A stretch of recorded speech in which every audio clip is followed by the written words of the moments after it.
Hey everyone, sorry I couldn't post any new videos. I had to deal with a lot of stuff at school and with ROTC in general. I had to go to another state in order to get some things done, and I had to be there for 4 hours. It was a pretty tough time, and now thankfully managed to get some time for today to at least set out this video. I will be doing another one tomorrow about Trump and the whole government shutdown issue and some of the conflict that will be seen in the future. But right now, I'm going to be talking about Venezuela. A lot of crap has been going on in Venezuela for at least ever since 2000. Well, I know the crisis started back in 2014, but since 2017, we've been getting very juicy stories. We got a lot of the constitutional assembly that Maduro tried to hold elections on, and in a way succeeded to try to usurp the National Assembly. And he tried to get the Supreme Court to do the exact same thing, although thankfully it had to be overturned due to the will of the population of Venezuela that obviously does not like it when their legislative body is not given any power to control the president. And now very recently, there a lot of nations, including my own, here in the United States of America, have done something pretty remarkable that I did not think was going to happen. At least I don't know in much capacity. Or I think it would be in a very very small capacity, but I never actually thought that it would result in this. Now, what I'm talking about is the the assembly leader of Venezuela, Juan Gaido. I'm pretty sure I'm pronouncing that wrong. I'm sorry for anyone who knows who is kind of cringing at that. But yeah, I'm going to say Juan Gaido from now on. He has been recognized as the interim president of the Bolivarian Republic of Venezuela. This is big news because it obviously isolates Maduro from the rest of the world. And this isn't just from the United States that's actually making this move. A lot of South American countries, in Europe, and from all over the globe have been denouncing Maduro and have actually supported the interim president. This is a big step. With Maduro isolated, that's limits his options on what he can do as president and who his allies are going to be in the future. Now, obviously, places like Cuba are probably still going to support his regime nonetheless. But considering that a lot of the continent is already backing your opponent, it doesn't really look good when you're one nation against multiple other nations. Nonetheless, Maduro tried to maintain his stance of strength, or at least the illusion of it, by officially cutting ties with the United States as a result of this action. And he gave the United States diplomats in the country 72 hours to leave. Now, I haven't heard any new situation when it came to that. I mean, after all, due to the United States now recognizing Juan Gaido as the interim president, I don't know what the diplomatic situation is currently between the U.S. and Venezuela. So they could have may have just refused that order from Maduro, but most likely they've followed it due to the possibility of of further deteriorations. So the reason why this kind of caught me by surprise, and it's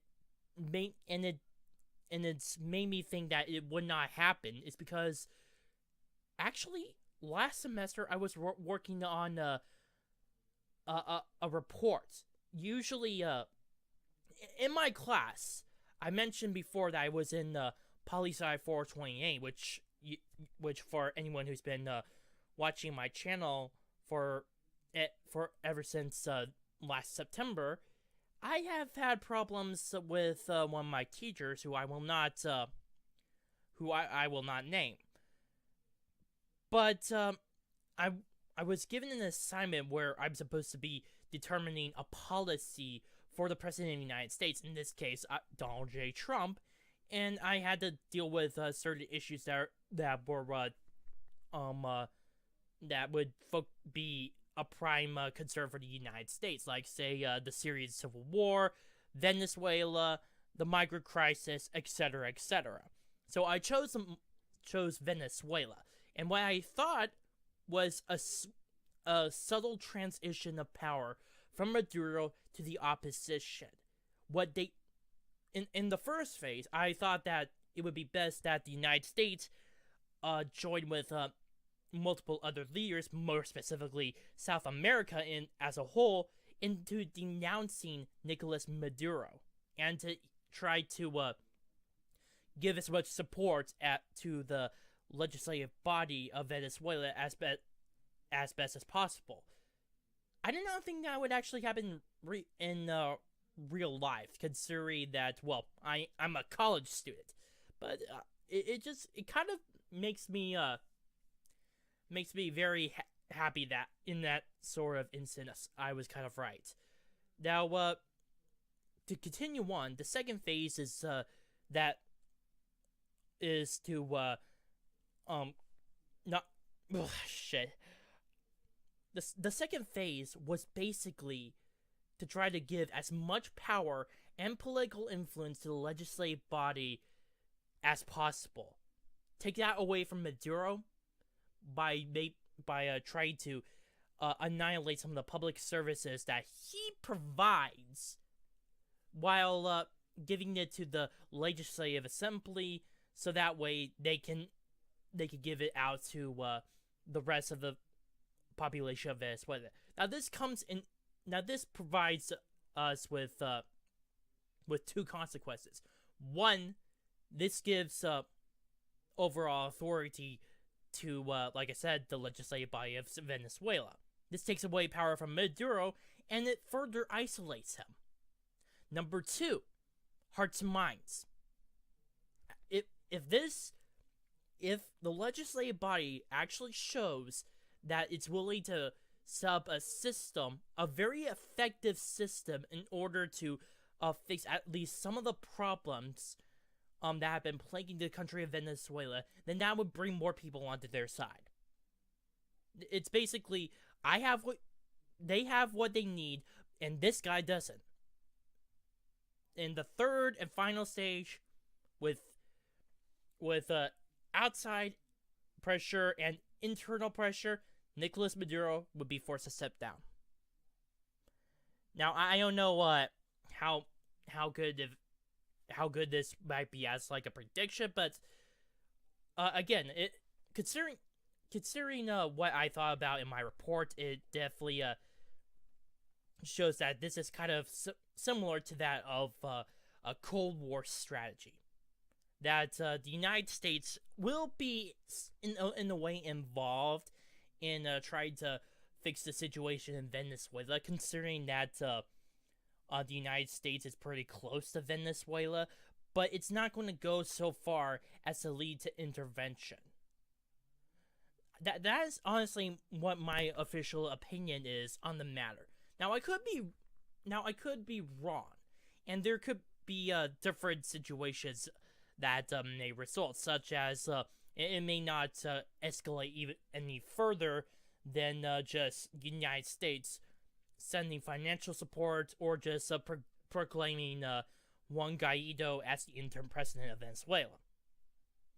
But There are of course, but considering that the opportunities that this opens up to, I wouldn't be surprised if the United States and other countries across the globe who are very, very much against Maduro and his regime, that they would take the opportunity to find other means in order to take him down. I wouldn't expect anything less. And if this situation continues, I would expect that the Maduro regime would soon crumble.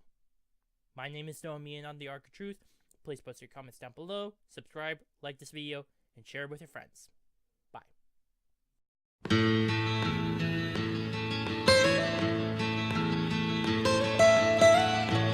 Almost heaven, West Virginia, Blue Ridge Mountains.